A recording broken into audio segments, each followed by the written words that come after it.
এই যে পুরো 1.5-2 কিলো রাস্তা টান দিলে উঠে যায়, আপনি বলেন ক্লোজিং করে দিবেন, আপনাদের ক্ষমতা এতটুকুই। এখন এটার ক্ষতিপূরণ দিবে কি? তো দিচ্ছেন 15 দিন আগে, আর আজকে যে কাজ করতেছেন এটা তো হয় না। কয় এই তেলটা যে দিচ্ছে এটা তো আমরা গাড়িতে দিতেছি। এগুলো সেটেল হতে একটু সময় লাগে।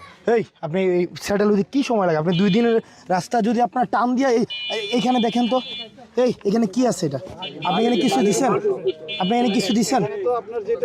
আপনারা চিতুই পিঠা ছিলেন তো নাকি? চিতুই পিঠার মতো টান দিলে রাস্তা উঠে যায়।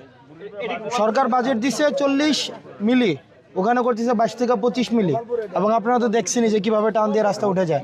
এটা আসলে, এবং এই যে মাটির উপরে হচ্ছে পিচ ঢালাই দিচ্ছে, এবং এখানে দুর্নীতি করবে, এটা হচ্ছে যে সাহসটা হয়েছে, এটা তো অনেক, মানে 5 আগস্টের পরে।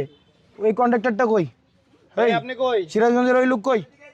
এই যে ওনারা সরকারি কর্মকর্তা, এইখানে রাস্তার এই অবস্থা কেন? রাস্তা এটা মাটি ভালো হয়েছে, আপনি স্পষ্ট কথা বলবেন।